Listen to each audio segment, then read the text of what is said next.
And are you ready to go? Yes, I am ready. Let's do this.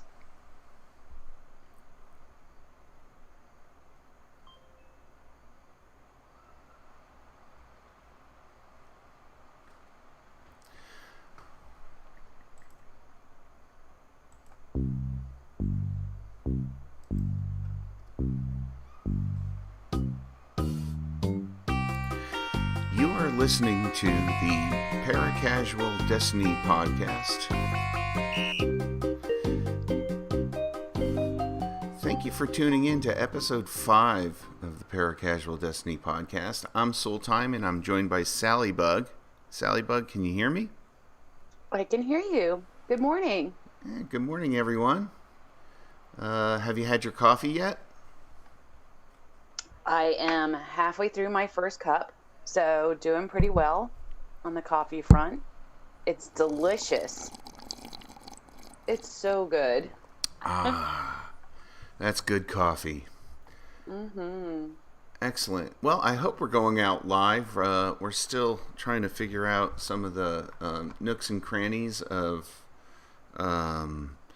broadcasting live to YouTube through Linux of all platforms.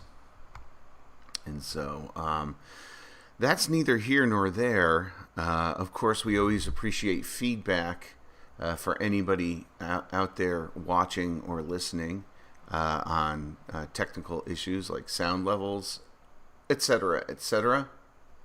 But let's get started. Salliebug, what have you been up to in the world of Destiny this past week since last time? Well, I would say mostly Solstice, right? Mostly the Solstice of Heroes. But before Solstice started, like that Sunday, Monday... Wow, had we beaten the raid yet when we were on before? I don't think we had. No, we didn't. You mean Crown of Sorrows? Yes. No, we hadn't done that.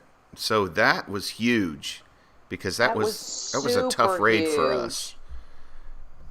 That was a lot of mechanics to remember at once. I'm referring to the final boss fight.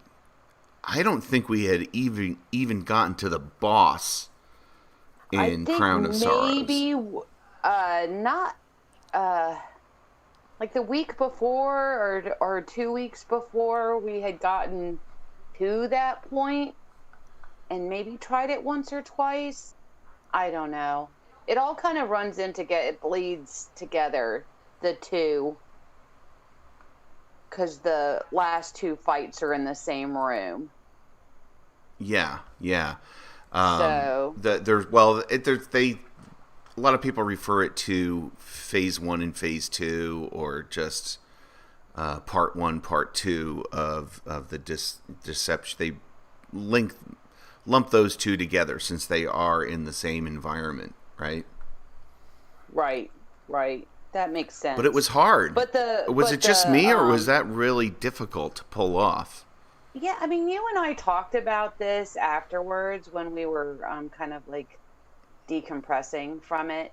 Right. And basking in the glory. Yeah, sort of. And one of the things, one was none of us have any inclination of, oh, that was fun, and now that we kind of know the mechanics, let's do it again, which we have done with several other raids, and this one is not the case at all. We were all like, yeah, that's a never again. We're going to check that off as a we got it done. Mm-hmm. Even though one of our clan members did get the Teraba. Yeah, they did. Yeah. Well, it's not like... But let's face it, that weapon doesn't have the same reputation as, say, something like the Anarchy, where we were all really motivated to grind that final boss in Scourge of the Past to obtain that weapon. And that has delivered. That was well worth the effort. And it's always fun. I mean, part of what makes this game great is you want to help one another out. The people in your clan, the people you're raiding with, the people that you're in a strike with. You want to help them out and reciprocate that, because they helped you get what you have, right? Exactly. So, and we did get a little bit of feedback from that weapon and said that it was great. So, but that being said, I don't know. The mechanics, there was just so much to remember, and the buff going back and forth, like you having to like trade off that buff constantly with the teams, and the wipe mechanic of the those crystals and teaming up and shooting the crystals. I think you and my suggestion was they just needed to have one less mechanic, one less wipe mechanic. And my suggestion was the trading off the buffs. You still had to have like teams of 2, and then if one person dies, that person loses the buff, and then you can decide who gets the buff or whatever. But just that one mechanic where you could always have one person because it would be easier to remember, right? It would be easier to say, I always go after the acolytes and then the ogre. That kind of thing, as opposed to it being kind of like this frenetic, wait, do I have the buff? And now someone's saying, can you give me a buff? Shoot the vessel, and you had to look and see whether or not you had the buff, or did someone else have the buff, and had they died, and it was so much. It just felt frenetic, and I know that it was our first time clearing it. So with that being said, there is the potential of course, the more you do something, the better you're going to get at it, and the better. But it wasn't enjoyable. It was annoying and like nerve-wracking is how I would describe the experience. It was, but it was odd because I felt like it had a really decent learning curve. It seems like, that's what you want out of the raid. You want to learn it and do it over and over so that you're exposing yourself to the various possibilities in scenarios, because they do put a lot of RNG into the mechanics of these raids. Like how many times do you hear, oh, well, he never, the boss never did that before, or, that never happened, but, well, now in case that happens, you're going to have to get out of the way or go to a certain spot, and then you start developing your style of handling it. This is the part where I throw my grenade. This is the part where I pull out this weapon. And so, but layered on top of that were it was like the ultimate multitasking, I felt. Like you had to be able to react to 20 different things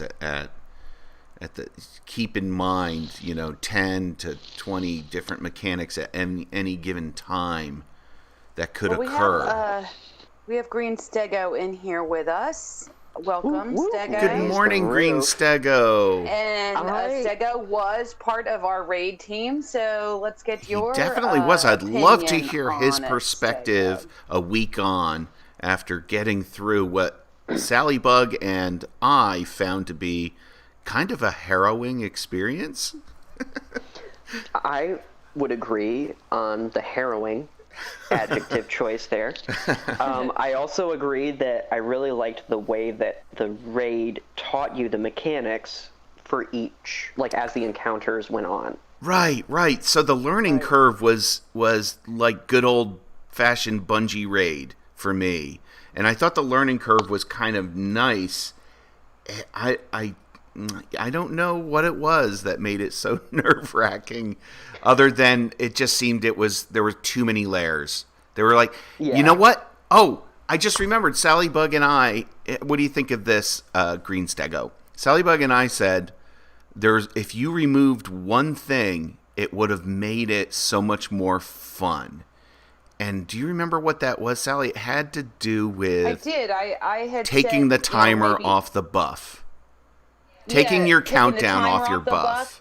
Although Fractious Heart, I said that, and Fractious Heart commented in the YouTube chat. I think it might be too easy without the buff switch mechanic.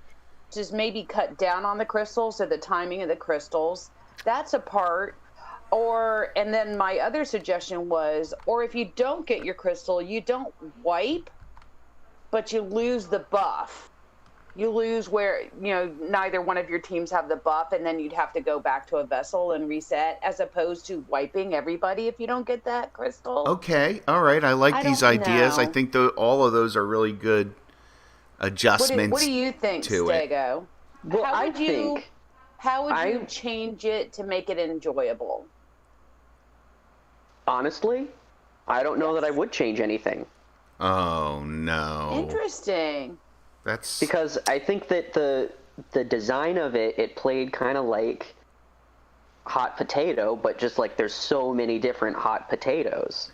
And it's like juggling hot potatoes. Yeah, you're juggling hot potatoes, so you've got the 3 pairs of teams, and you're juggling the buff back and forth, which if it times down and you let the hot potato hit the floor, then it, it blows up. It wipes everybody. But also, each team is passing the crystal to each other. It's like, here, I'm lobbing it back up at you. Mm-hmm. And it's like coming up and then slowly coming down. And then also you've got the deceptions making the way around. And so it's just like... Oh, I mean, I didn't mind. I got a suggestion. I liked the deceptions. I liked the deceptions, and that you had to stun them in front and then shoot the hand and have him bring down the axe. I kind of liked that. I liked that part. It was, I don't know, maybe as I did it more, I just felt like my brain was having a tough time multitasking all the things I had to multitask, and it wasn't an enjoyable but maybe experience. it's one of those things where if we went back in and did it again, it would be more enjoyable each time as you get. Yeah, I think you start the combination of the predictability of like what kinds of spawns you're getting, and the easier the more used to like taking out the acolytes and knights quickly. I do know that, yeah. Mm-hmm. And it'll just feel like a flow state, potentially, more than any other raid, and it feels like a coordinated dance, almost. Right. I did notice that it definitely got easier as we got the timing of the crystals down better. Like, we started to realize, okay, it's going to switch, it's going to go in a clockwise position. We kind of got sort of used to the timing of it. And once each team from each area knew where those crystals were going to spawn. I think one other thing, maybe if they just got rid of that floaty crystal that you had to jump up and hit at the same time. Oh, yeah. Like, just... why that one? Like every other one, it's like, yeah, you have to jump up on something to get it, but at least you don't have to like jump. Right. I was actually going to bring that up, but it also, that comment fits in perfectly with what Fractious Heart's saying. I think maybe crystals can be shot at from afar. But you still need a buff and non-buff, like the second encounter where you're just going through the crystal room, jumping to those like platforms. You still had teams that had to. There were ones that you could do from afar versus ones you couldn't. Right. Right. So, but yeah. That's an interesting thing. But I think certainly it would certainly add some relief to the multitasking and the I've got to be across my portion of the map in right. So we use the word frenetic because of that. Everything's so time sensitive in that raid. I think that's what made it nerve-wracking for me, was that time sensitivity. I don't have 10 seconds, I only have 2 or 3 seconds to get my buff and get back and help my teammate destroy this crystal. That's nerve-wracking for me. If you lose your buff, do you die? I can't remember. Yes. If it times down, yes. Yes. And you die, does everyone die? Is it a No, wipe it's not a wipe. No? It's not a wipe.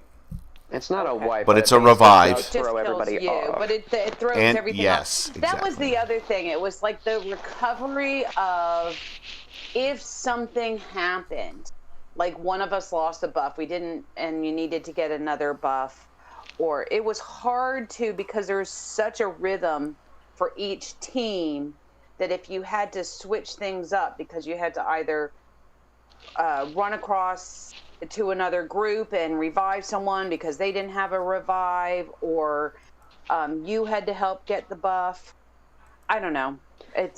That's kind of true of almost all the raids, though. Like, if you remember Vault of Glass going into the past or the future, Mars or Venus or whatever, and like somebody missed an oracle, then that's a wipe. Yeah. And it was just like there isn't really like a lot of saving, like a lot of like coming back from that. It feels like it always, especially in raids, it's really punishing if you mess up. Right. Vault of Glass is coming back. Oh, I'm excited. I'm excited for that. I am too. The other thing, while we're still on this topic before we move on, the other thing that I did, in addition to Solstice, because we're going to tackle Solstice in a little bit, was I dipped my toe in comp. Competitive playlist? We talked about it a little bit. We talked about it last week that we were going to do it.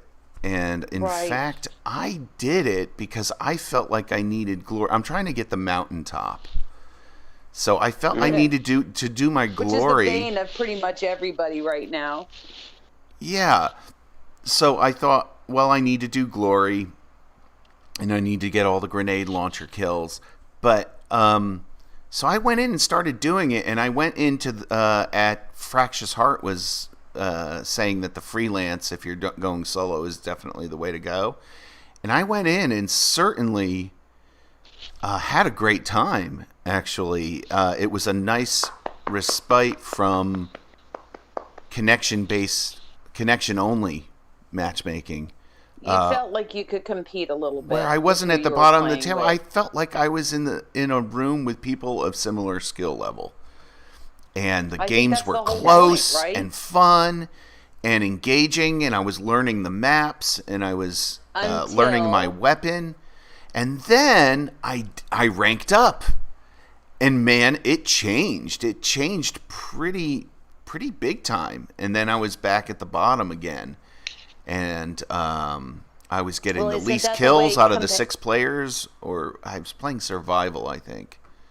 So I was getting the least amount of kills again. I did momentum control most of the time. But you know what? I felt that if I stuck with it at that rank, I could probably, loosen up and start learning the maps and getting a little better. So I like this idea of ranked play overall. I felt like it was better.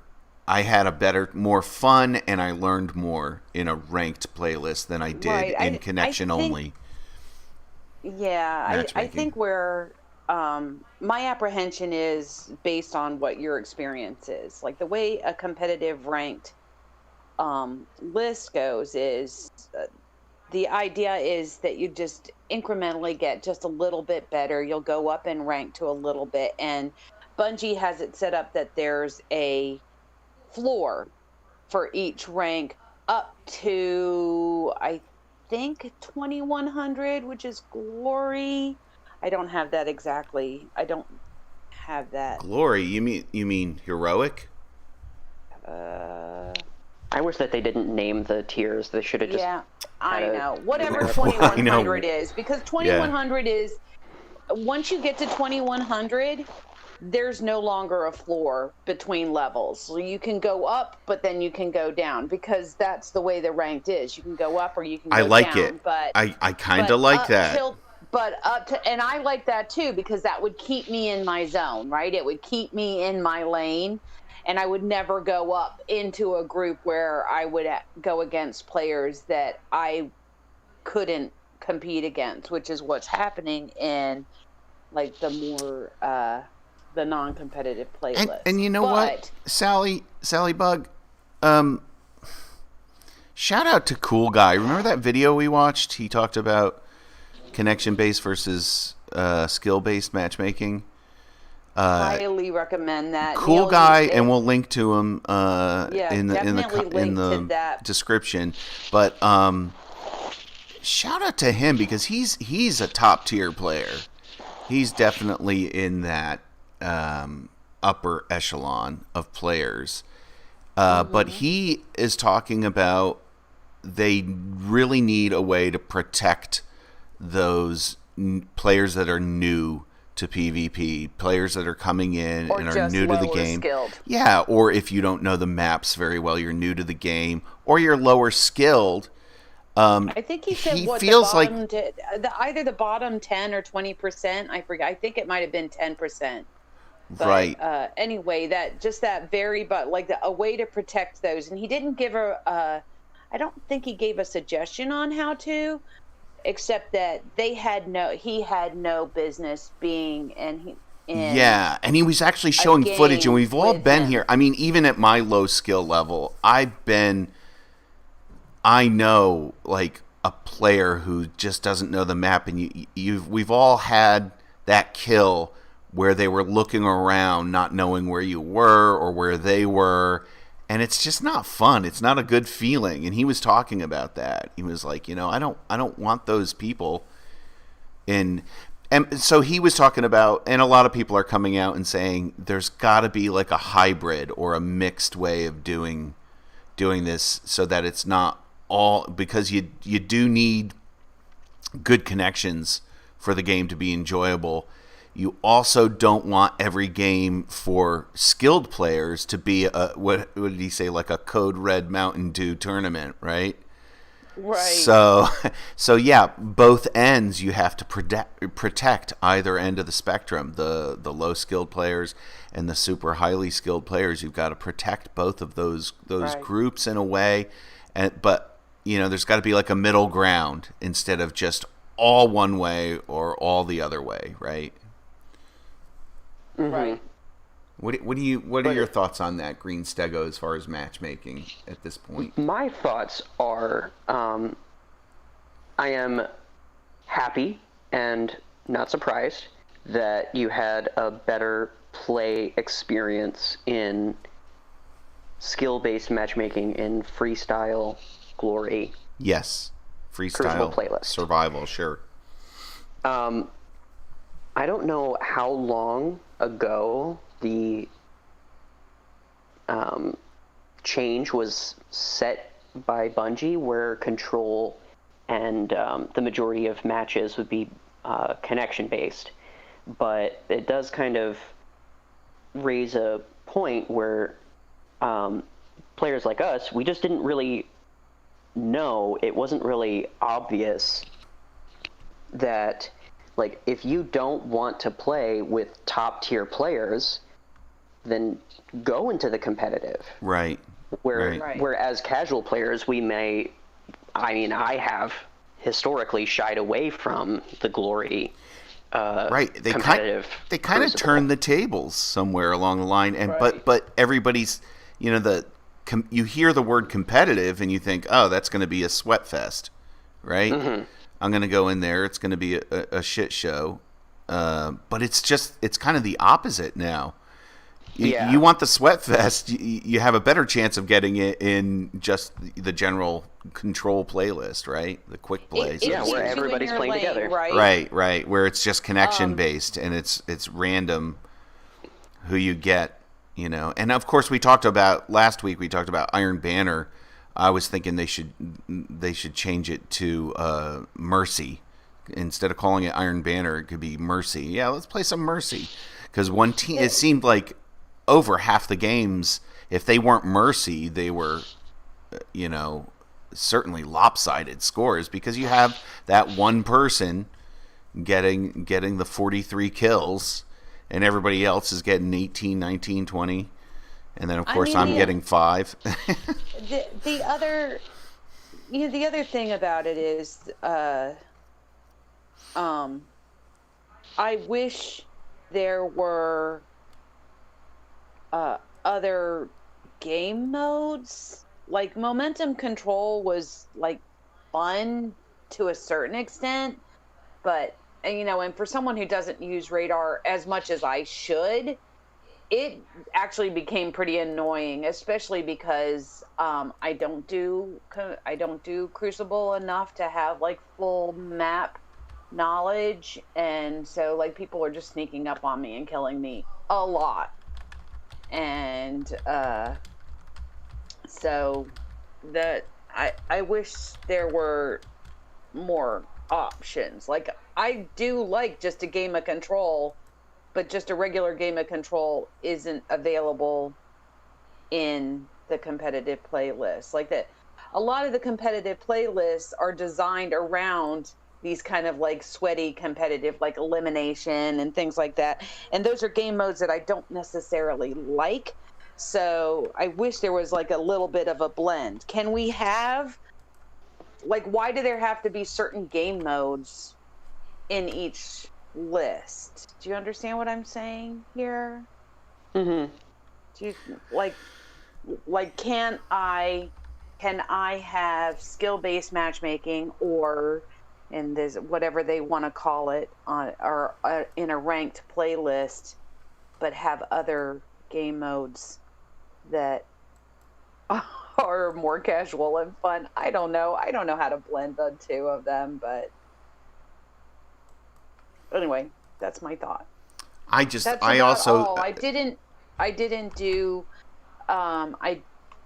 do that much. I think I might have played like 4 games, maybe a little more.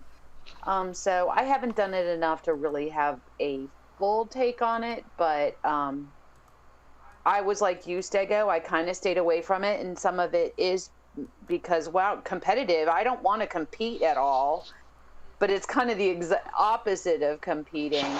But I am worried about that.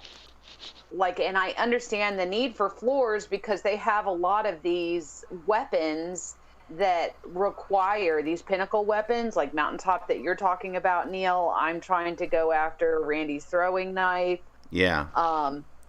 Were you able to get scout rifle kills in momentum? Sorry to interrupt. I already had the scout rifle kills because those didn't require being in the competitive playlist. There were there's 3 requirements, and it was like 2 based on scout rifles and 1 based on just your glory ranking. And I had already done the scout rifle kill, so I really just need the glory ranking. That's all. I already had the scout rifle kills done, so I didn't go in with a scout rifle. I forget what I went in with. Yeah. Probably gnawing hunger. And yeah. I remember high impact scouts one-shotting people in momentum, and so I was going to recommend that for Randy's. But I'm not sure that's part of the meta anymore, but I don't know for sure. But at any rate, I am hoping that there is an answer. I don't think there ever is going to be like a fully. No, this has like been there's something no silver that's bullet for this since D1 Crucible came out. Yeah, since Destiny Crucible came out. It's a pros and cons thing, right? And it's a balance. There's so many things. I do want to say that I think that the number of modes and playlists is way too much right now. When you go to the Crucible directory, there's just too many. Director, when you go to the director, there's just too many choices. You only need 2 or 3, maybe a rotating one. And my memory of D1 in Crucible was that they you went into a playlist and it rotated. I think we talked a little bit about this last time. It's like sometimes it would be Control, sometimes it would be Rift, sometimes it would be Supremacy, and it would be random, right? Mm-hmm. And I kind of like that idea. And I think that you could get that if you went into the classic mix. Is that right? There's but that classic mix is not skill-based matchmaking. Correct. So, I don't know. I'm a little worried about going up in level, hitting the floor, getting into like that next tier, and then again you have to do, okay, now I have to get better enough to get to the next level. And keep in mind they give you the 3-game like, boost every reset too, Sally. So. And it's also just chip away at it that way. Yeah, play my 3 it's games, so doable. let it go up. It's play so my doable. 3 games, yeah. Let it go up. I don't know, because part of it is maybe I just need to accept I need to just stay in my lane, and I don't like PvP that much. And yeah, there's some weapons that are designed around. I just wish there weren't weapons that were really, really good in PvE that you can only get through playing PvP. That argument's been going on for a long time. Yeah. Like, it's just like, if this is it's one thing for it to be, oh, this is a great PvP weapon. It's designed to be a PvP weapon and designed to be great. But, a lot of the PvE meta weapons, not all of them, but a lot of them, and Mountaintop and Recluse come to mind, are like almost like top tier meta weapons in PvE. Yet the only way to get them, the only way to get them is to play PvP.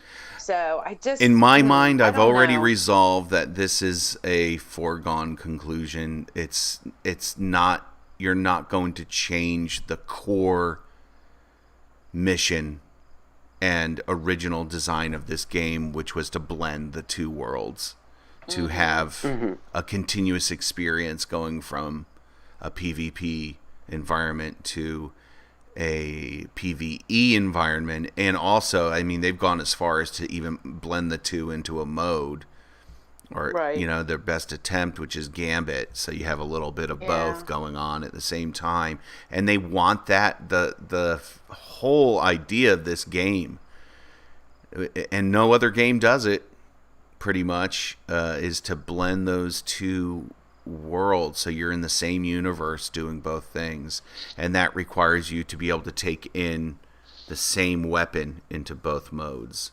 Right. Right. My idea behind it, my I don't even want to say my frustration, because it's not really frustrating, but my take on it is I do kind of just accept, okay, Mountaintop and Recluse are just really not in my reach, and that's okay. Or I just need to make the decision whether or not I really want to go through the grind to get it. But that being said, I still do wish that there wasn't so much direction, and that, I don't know, I kind of accept that I don't have Mountaintop, but then it's a little frustrating that I don't, I don't know, that I don't have an alternative, right? I don't, like, it's one thing to say, okay, well, this is a PvP pinnacle weapon, and you have to do the things that you need to do to get this pinnacle weapon in PvP, but it ends up being like this top tier. It's a very unique weapon. Right, and then it's just it ends up being a top tier PvE weapon. Well, it's like, I'd rather like go to Zavala and grind things with Zavala or maybe the gunsmith, or I don't know, another NPC that has me do a similar type of grinding and maybe hard stuff like, get grenade launcher kills in Nightfall the Ordeal on, a higher level difficulty. Make it a PvE challenge that is more accessible to me, or more accessible to your PvE player. Yeah. That's my idea. Well, I would say, and I don't know if we're trying to get away from this topic now and go to our coffee break, but I do want to say that, in my opinion, I think that Recluse and Mountaintop are outliers, and they probably are like, I don't know if Bungie would outright say that the design of those weapons was fun but also kind of a mistake. Mm-hmm. And if those two weapons were like the driving force behind arriving at sunsetting. I was thinking the same thing. Right. Yeah. Because there's been a ton of pinnacle weapons, there's been a ton of ritual weapons, and yeah, Wendigo is powerful and 21% Delirium are powerful, but they're supposed to be. They're power weapons. Mm-hmm. But we don't talk about they're power weapons, breakneck. but they're not like over the top. Like, it's a pinnacle and it took a while to get it, but it's not like there are other weapons that can compete that you can pull in and do and use. I'd say Wendigo's still one of your options. Yeah. Wendigo's still got to be like a top tier legendary it is. boss smelter. Right. They're almost like exotic level damage. But yeah, that's exactly it, because Mountaintop is like a special ammo rocket launcher. It pretty much is. Right. It's insane. Yeah. Which makes it feel like an exotic weapon, which is why do they sometimes design legendaries that feel like exotics? And I think they realize that, like you said. That's my feeling, and they're moving away from that with the sunsetting. And we had a really long conversation last night with Funny Bone, one of our Patreon members, and he was saying how exotics really do need to be exotic, and you should make them extremely rare. We were talking about percentage drops. Of course, I like the idea of a progressive RNG where maybe the first time you run, you get 1% chance. The next time you run the raid, you get a 2%, and it goes up. So you eventually, at least psychologically, have that incentive, knowing that you have a slightly better chance each time you run the activity. He did not like that. He wanted to keep exotics truly exotic so that very few people have them. But then he started talking about diversity in the ecosystem, that there would be a lot of these super rare exotics, so that like you might have the exotic sniper rifle that's OP, and I might have that exotic hand cannon. And we each have different things, so we each play different roles when we team up to go into a strike or to go into a raid or something like that. Anyway, we're getting off topic here. I am going to call coffee break. Yes. Salliebug 2, I am happy to get us some refills here. And the thing about coffee is it wakes you up, but it also tastes good. And we at the Paracasual Destiny Podcast enjoy our coffee. So I am going to get us some coffee refills, and I was wondering if you guys would be so kind as to introduce our next topic, which is Solstice of Heroes 2020. Could you do that for me? Sure. Thanks, Sally. If you would, I would, no problem. All right, I'll be right back. Okay. So, Stego, have you done any of the Solstice I have not. of Heroes? I haven't played since we completed Crown of Sorrows. Wow. See? You got burned out on it. So we, Sooltime and I, definitely have started the grind. Mm-hmm. And then I started thinking about it, and it's almost like it's just something to do in the background, but it's an armor chase. Mm-hmm. Is all it is, for the most part. All Solstice of Heroes is a chase for this magnificent / majestic set of armor, depending on how far you want to go with the chase and how much you want to do. And sometimes it's kind of fun to have a focus when you hop on. And I think that that's kind of their idea, is like, okay, if you've done everything else.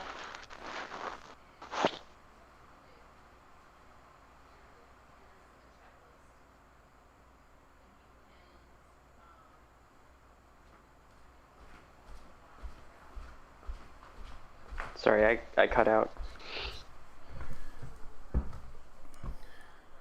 Hello?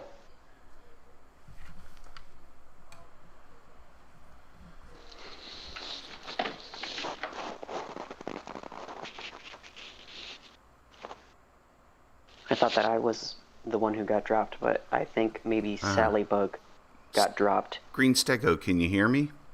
I can hear you, Sooltime. Okay. Earlier, I got dropped. I had to leave and come back. Okay, so our Discord's acting up a little bit. A little bit. Yeah. But here's my take on Solstice. Right. Salliebug's audio is still not Hello? working. There she is. She's hear you. back. I'm here. Okay. We lost you Okay, for a minute. So at any rate, what I was going to say is, yes, it's an armor grind for the most part. Yes, I get it. If you've done everything else, it gives you something to do and gives you a focus. If you like working on a checklist, and if you don't have to do it, right? It's not like it's something that you go out, but it's mostly armor chase unless you want to maybe a little bit of bright dust. And Fractious Heart said it also has the EAZ, and I was just getting ready to say EAZ. We actually have that as like a little separate. We wanted to talk about that like separately, because we have our own thoughts on the EAZ as almost like a whole separate activity, since it's a very separate, unique activity. And I know it's part of Solstice of Heroes, but a lot of the grind is outside of the EAZ, so we were going to focus on that first. Mm-hmm. And so my thought about it was, yeah, do I want to get it just for the sake of getting it? Do I want to get the armor up to magnificent, but not worry about doing that top tier stuff to get the white glow? It's all, I don't know.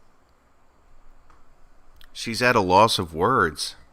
I don't know whether or not, I mean, for me, because the way I kind of accepted that the armor chase wasn't something that I really was excited or wanted to do. I have a couple of full sets of armor that I really like. I like the look of, and they're high enough stat levels to get me through to do the things I want to do. I've masterworked my raid gear from Garden. Masterworked it. Yeah. How'd you get all those Ascendant shards? I know. Seriously, I had enough of the. I had enough. Where'd you get them though? I had enough cores to just turn them in from the gun. Holy to get them cow. from the gunsmith. But it deleted. It's right? the Salliebug it grind. Me. It deleted you? No wonder you're feeling burnt out. It depleted me. It depleted me emotionally, of or cores. No, of the cores in my vault. And the thing is that, and it's like you were saying, Stego, it's like, wow, you've masterworked that. How'd you get all the materials? And those materials aren't easily available to me because I don't do the top end. We don't do the, I do grind I try to do the gunsmith activities every day, but I don't do them on all 3 characters. I usually only do them on 1 character, and that is not every single day. I don't have to get on every single day. No, for me, right? I look at masterworked armor as like a really big flex, because as a casual player who really only dips in like maybe a couple times a week, maybe skips a week, my armor energy, I cap it at 7, because that's the stuff that takes legendary shards and glimmer to get up to, and maybe like a couple enhancement cores. But it doesn't use any enhancement prisms, and it doesn't use the masterwork, the enhancement. Right. And you can shard. You can compete for the most part with those. I kind of do that with a lot of the pieces of gear. I don't know. And we talked a lot about armor in previous podcasts. So if you want to kind of know my opinion anyway, or our opinion on it, you can go to previously recorded podcasts. But because the armor grind is like one of those things that I feel like it's not something I'm interested in doing, and that's what a lot of the kind of like high end of Solstice of Heroes is that once you've gotten to the Majestic set, you can actually grind out top tier, high stat roll gear from the Solstice of Heroes packages, right? That once you've gotten to Magnificent, you'll get different stat rolls. Now that's just like regular legendary, right? Not glowy legendary. No, I remember the difference between Magnificent and Majestic. Set, you can get the Magnificent set and not have the glow on it. That's my understanding. Yeah. Like once you get the blue set and you do the blue things, and that's really accessible for pretty much even the very casual player like you, Stego, is that you have the blue set, you do the things that you need to do, and that gives you the Majestic set. Is that right? I'm getting that's right.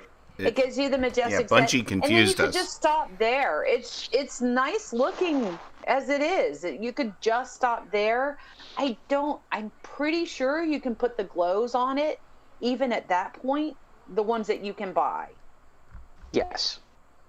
And so you could just stop there and just say, okay, I'm done with this. I've done what I want to do. Or you could take it another step further and really grind out, because there's a lot more activities that you need to do, and really start doing the armor grind and get it to Magnificent. And I don't know what it looks like at Magnificent. I haven't quite put into it, but that's the white glow, right? No, so basically no, see, once you have the Majestic set, you have a whole list of it. Like each armor piece has 2, 3, or 4 things that you need to do to get that one completely done. Mm-hmm. You understand what I'm saying? Yep. I forget what they are. Neil, maybe Sooltime, maybe you could put up the checklist. Oh yeah. Put up a checklist just so you can see all the different things that you have to do. And so once you've done all of the things that you need to do for that full Majestic set, say you decided you're going to do it and you grind it all out and you've gotten all your orbs, you've opened up your EAZ packages, you've played your Gambit games, etc., and you do all of it, that gives you the Majestic set without the glow. Just it gives you. But once you have that full Majestic set completely done, you can meditate at the statue and get a Magnificent set that does not have a glow, but is still magnificent. Are you following me? I follow you. Once you have that full magnificent set, then you can chase that high-end white glow by doing that one high-end activity for each piece of the gear to get white glow on it. That's where the 7 trials matches come into play. Mm-hmm. But you have to have the full set of magnificent gear first before you can. And having the full set of magnificent gear unlocks the ability to purchase the universal ornaments from Eververse that have the subclass glows. I thought that you could get the glows prior to that, but maybe yes, you have. Maybe you have to like have your Majestic set fully leveled up into Magnificent first. I don't know. I don't know why it's so complicated and I can't get it. But even when I can't keep Magnificent and Majestic straight. Yeah, and neither could Bungie evidently. Right, early and on. They even put in the TWAB this week. They put in the This Week at Bungie a clarification that was almost as complicated and confusing as it was originally. So it's definitely a system that is hard to explain. I think I have my head around it, but they needed to come up with minimally 2 different names for the 3 tiers that are very different from each other. Magnificent and Majestic are way too close. Mm-hmm. Yeah, so the blue is renewed, and then you have Majestic is your first legendary, and then you do stuff on each of those armor pieces to get to Magnificent. And so I think once you get your Majestic, once you get to the Majestic, which is the first legendary set, mm-hmm. first of the 2, I think then the glows open up for you, right? In Eververse, is that right? According to the TWAB, earning the Majestic legendary set will unlock the option to purchase a universal ornament set from Eververse for either silver or bright dust. Sure. So what I was saying, Stego, is once you've just done what, and you can see on this list, if you can see it on that screen there, all the things that you can do, all the things you need to do to get to Majestic. Once you get to Majestic, you can get the glows on there. You don't have to get that Majestic set up to Magnificent to put on the glows. You could just stop there. Yeah. It's like, well, that's way too much of a grind. I don't have enough time to do that. I'm not going to do it. You could just, and like I said, the Majestic gear is pretty nice looking. So, you could just stop there and you can't do the stat grind like we were talking about before. You can with the seasonal armor, right? Right, because I think you have to unlock the Magnificent in order to start getting armor pieces to drop at higher stat levels. That's my understanding. Well, that might have to be verified. I haven't opened any packages since I've gotten the Majestic, so I wouldn't know. Before we run completely out of time, I think we should switch gears and talk a little bit. Oh, and so the other thing about Solstice, before we get into the EAZ specifically as an activity, is how I feel like most of Solstice, besides the EAZ activity in its own, as just something else to do, that maybe is fun or not fun. I don't know, depending on your opinion. But it's mostly an armor grind, right? It's mostly an armor chase. Well, at its core, and then you could buy some ornamental stuff. Yeah, from it's an ornament chase as well. It's a cosmetic chase, but if you want cosmetics with good rolls, then it's a grind for that. And the state of armor, the way it is now, and the way stats are, it's a whole other discussion, stats and mods for Armor 2.0.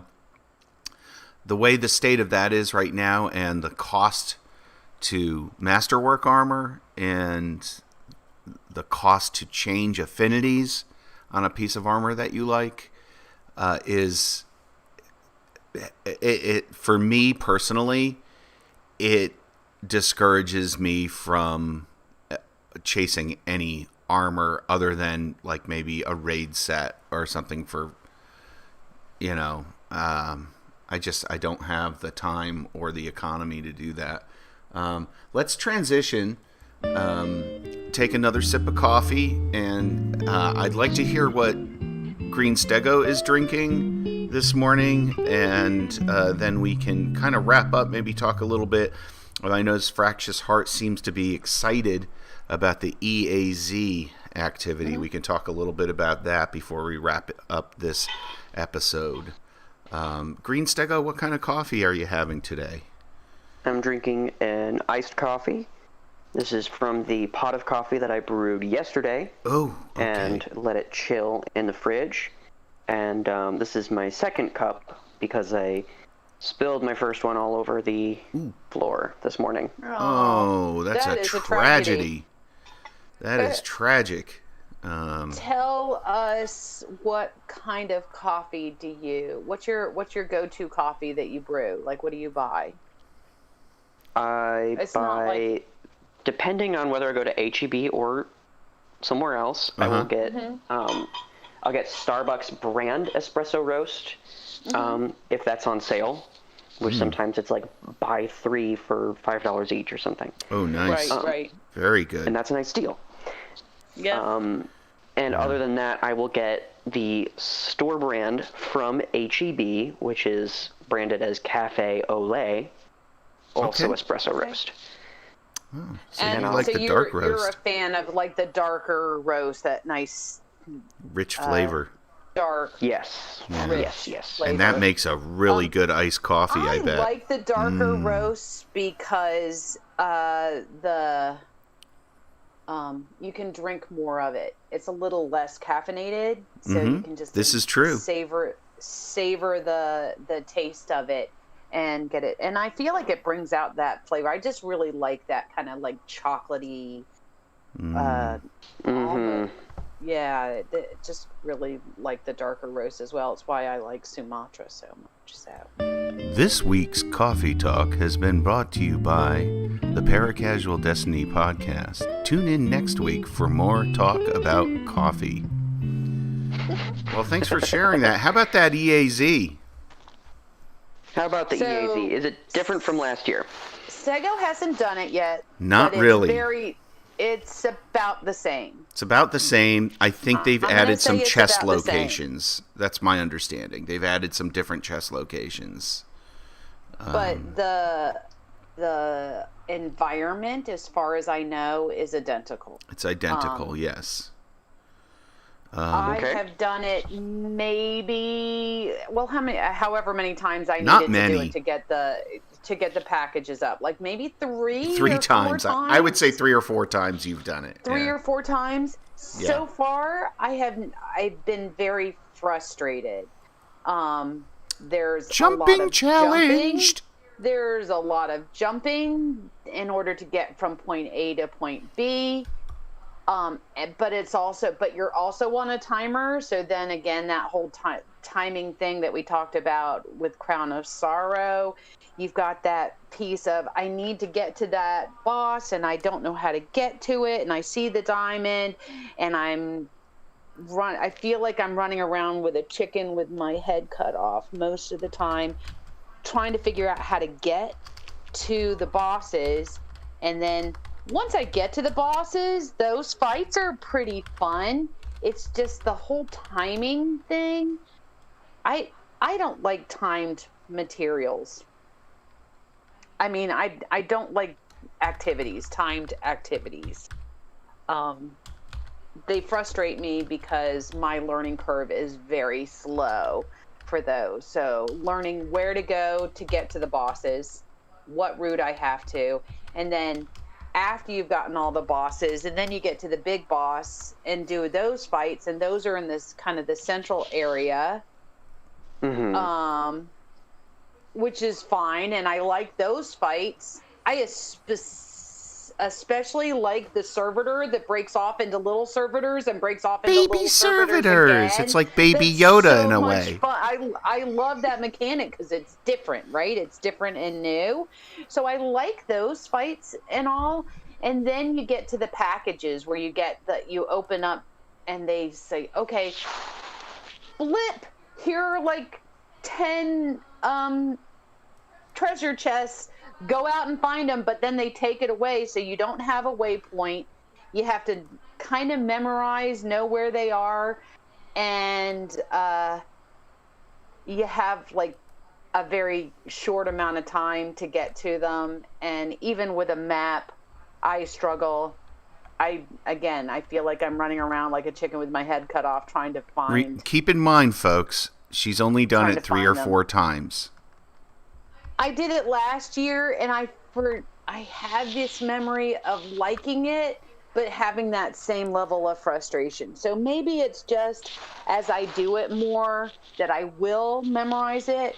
But this was the same. We talked about this, Sooltime. The same reason why I was frustrated with Whisper of the Worm when it first came out, and frustrated with 0 Hour. I still have yet to complete 0 Hour. I have the gun thanks to clan members who are willing to carry me. Shout out to Death Knight and Ghost for helping us with that. But I've yet to be able to complete the jumping because it's timed out. So I never have that opportunity to learn it because I'm jumping challenged and because it's timed.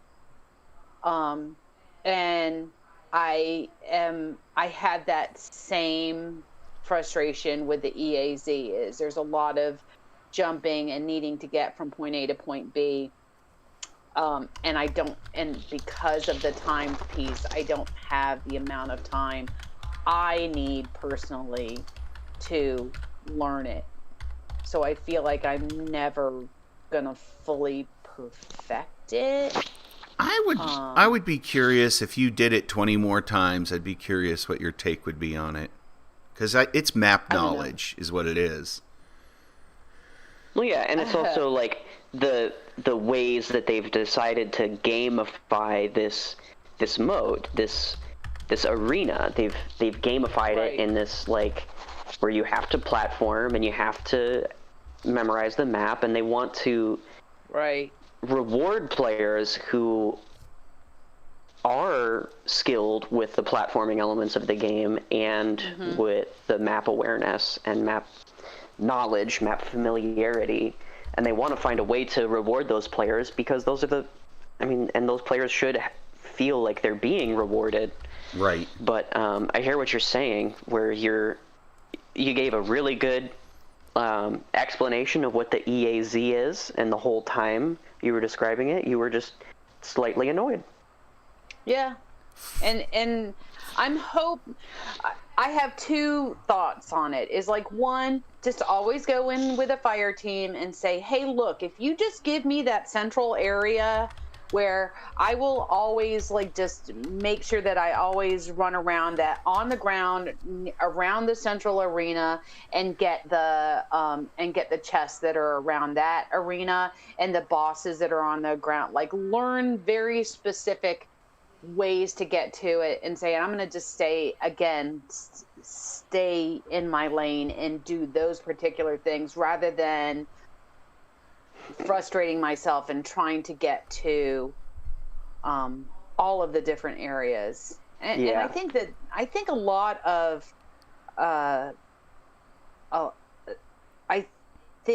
of people recommend splitting up anyway, right? You go to the left, we all go straight ahead, you go to the right, and I'll get as many bosses as I can on this side, you get many bosses as you can on that side. So I think it was designed to have a 3-person, each person take a different run at the end. It And was they designed do, that but way. you know, they do matchmaking, which makes it a little difficult because if you're not talking with the people that you're randomly matched with, Yeah, you can't do that. You're going to run into them. So I think you have the most fun, and my memory of it last year is I had the most fun when we went in as a fire team of 3 with our clan mates and say, okay, let's just do it, and then I had a very specific role, and so I think if I had that very specific role that I knew I could pull off and contribute with my team. Mm-hmm. I like the elemental burn thing, like the elemental burn of the day, and where you get like those bonuses because it gets you out of your comfort zone, right? Makes you, it gets me to not be top tree void all the time. Right, Night Stalker. That it Way of the Truth Seeker. Yeah, so has me do solar or arc, and I do those on occasion, but it's nice to like push me out of that level and say, hey, you know, see if you can fight a boss without tethering them first, and what are you going to do with your golden gun or blade barrage? Or in chat, the Funny Bone reminds us that the EAZ is not easy. Get it?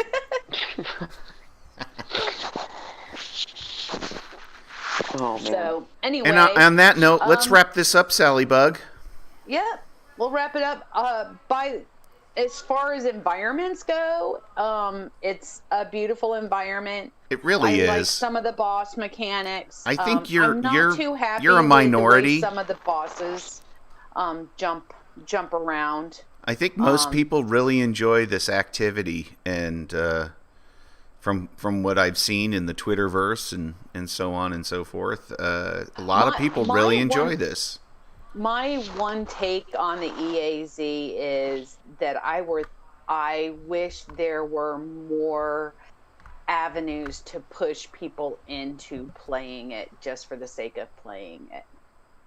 I know Ava Levante's bounties do that. Like most of her bounties are usually related to going into the EAZ and using a particular subclass on that day, and that is supposed to give you bright dust.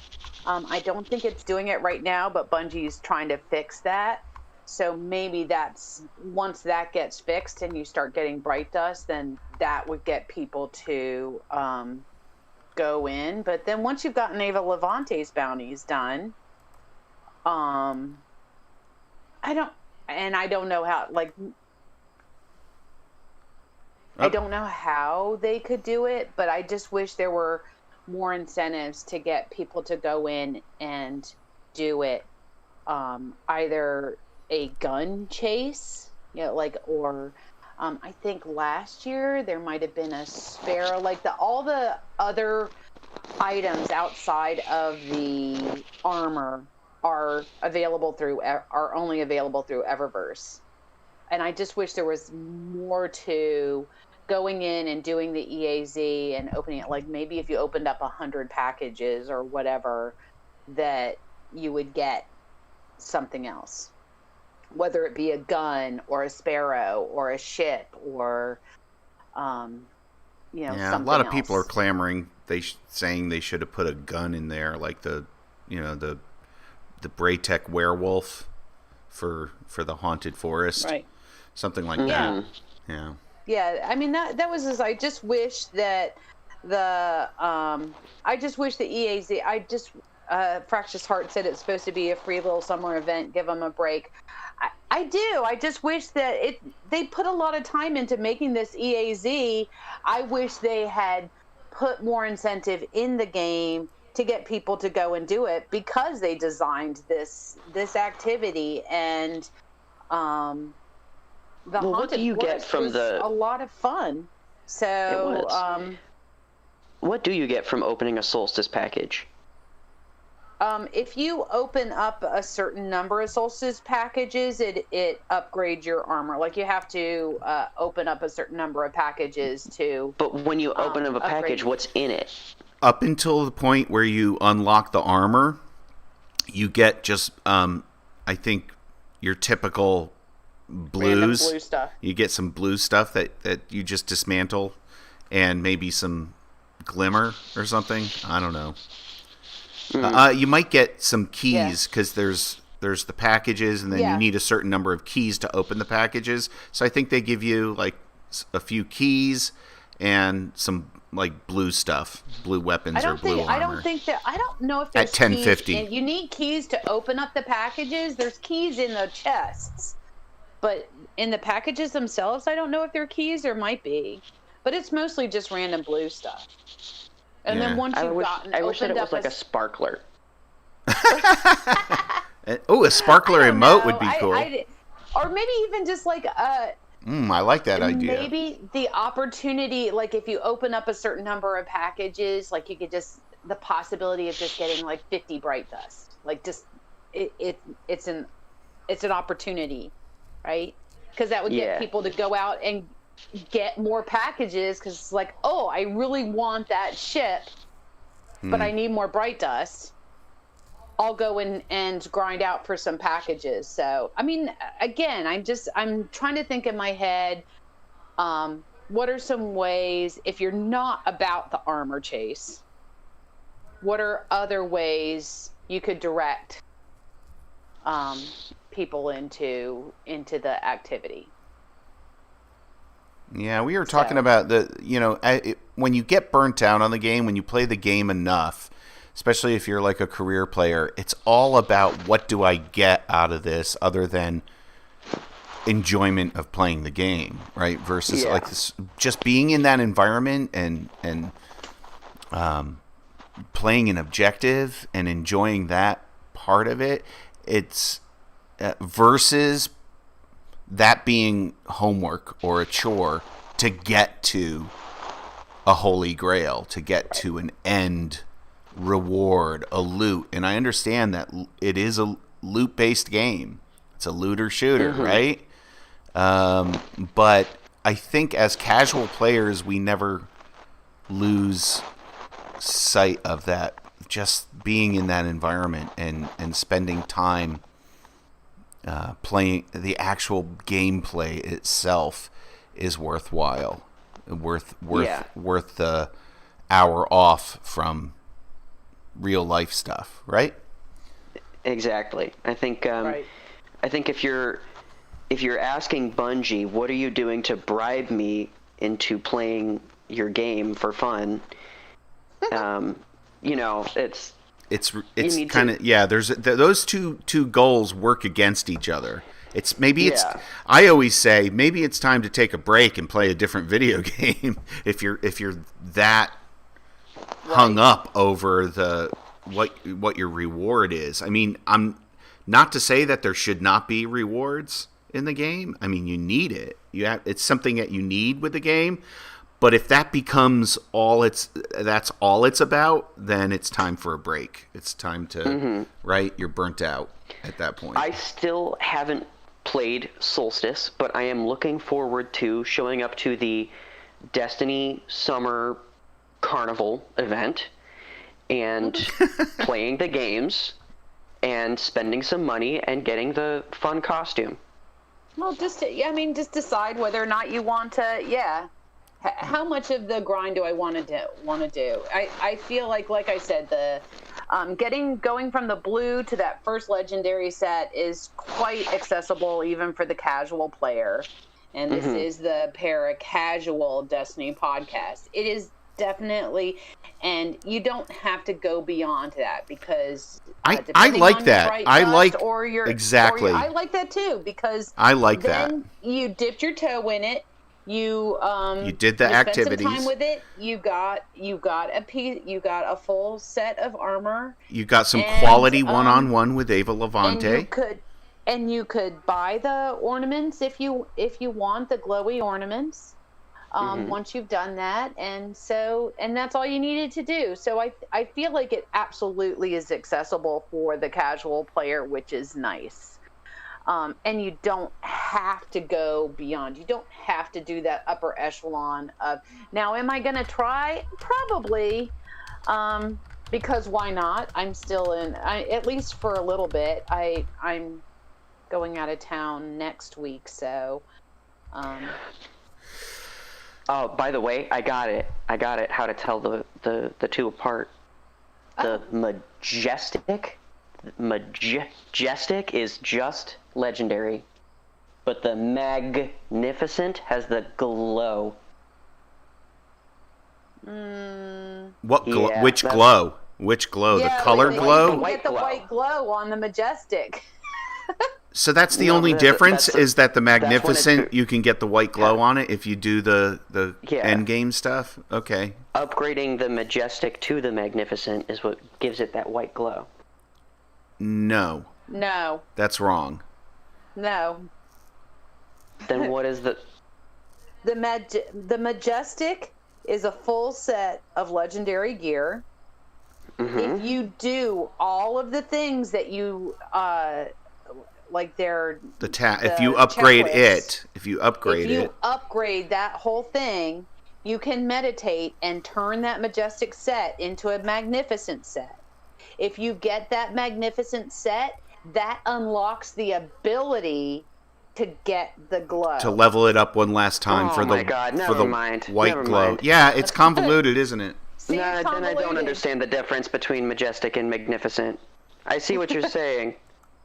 Yeah, but it's still. But you can put the purchased colored glows on the majestic, I believe, right? That's what I'm gonna do, but I don't understand why you have to upgrade the majestic to magnificent, and then once it's magnificent, you do further. Yep, there's further end game tasks. That's where you do the high end stuff, like the 7 trials wins for the boots. See, my thought was once you upgrade it from majestic to magnificent, the magnificent has the white glow, but since you can go from magnificent gear whenever, right? Not solstice only. Think that for the magnificent, to get from the majestic to magnificent, you have to do it during the solstice. Yes. But once you have the magnificent gear, to get those white glows, you can do all forever.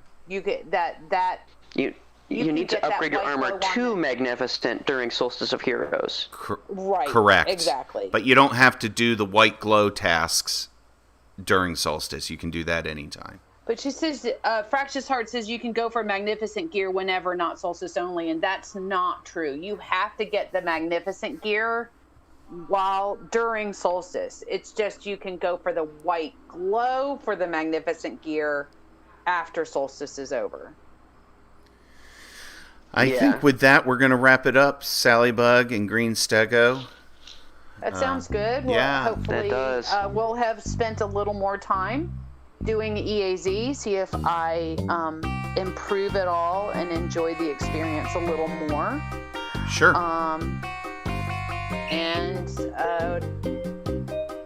Looking forward to some. Well, at this point, I'd like to thank everyone for tuning in, especially shout out to the Funny Bone and Fractious Heart for helping us out in chat. And this has been episode 5 of the Paracasual Destiny Podcast. Goodbye, everyone. Talk to you next week. Bye.